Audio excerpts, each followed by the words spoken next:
কৃষি নির্ভরতাই আমাদের মূল।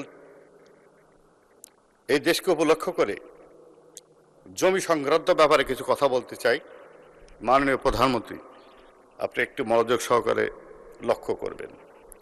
আমরা যত উপকরণই দিই, যত ওষুধই দিই, বাংলাদেশে ধীরে ধীরে যে হারে জনসংখ্যা বেড়ে উঠছে, আজকে 20 কোটি লোকের সংখ্যা হয়ে দাঁড়িয়েছে, কিন্তু জমির সংখ্যা বাংলাদেশে বৃদ্ধি পায়নি।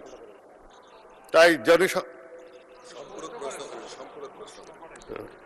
মাননীয় সদস্য সরাসরি প্রশ্ন করেন।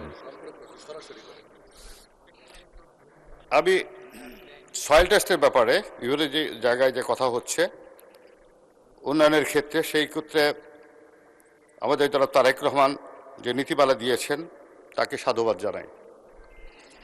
আমি জনাব তারেক রহমানের বর্তমান প্রধানমন্ত্রী বাংলাদেশের গণ উন্নয়নের লক্ষ্য নিয়ে যিনি কাজ করছেন, বিশেষ করে কৃষি নির্ভরতা, তাকেও ধন্যবাদ জানাই। ইনশাআল্লাহ যে নীতিমালা উনি প্রয়োগ করেছেন সেই ক্ষেত্রে উনি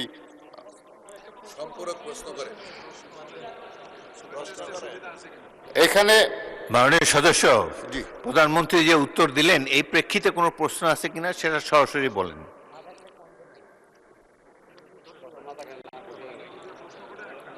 আমি আপনাকে ধন্যবাদ জানাচ্ছি এবং মাটির উর্বরতার ক্ষেত্রে কোনো সয়েল টেস্টের মাধ্যমে যদি কিছু করা যায় সেই ক্ষেত্রে কোনো ভূমিকা আছে কিনা। ধন্যবাদ আপনাকে। মাননীয় প্রধানমন্ত্রী। মাননীয় সংসদ সদস্য, আপনার সম্পর্ক প্রশ্নের জন্য ধন্যবাদ। মাটির উর্বরতা বৃদ্ধির একটি পরিকল্পনা সরকার গ্রহণ করছে।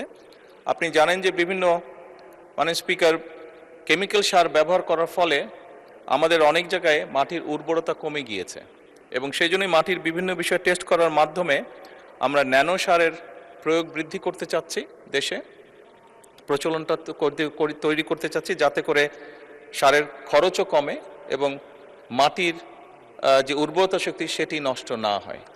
এবং একই সাথে আরেকটি বিষয় আছে, বিভিন্ন জায়গায় মাটির যে উর্বরতা নষ্ট হয়ে যাওয়ার কারণে চুনের ব্যবহার করার মাধ্যমে মাটির উর্বরতা বৃদ্ধি করা সম্ভব, রাসায়নিক যে ক্রিয়াটি থাকে সেটিকে নিউট্রালাইজ করা সম্ভব, সেই উদ্যোগও গ্রহণ করছে সরকার। ধন্যবাদ।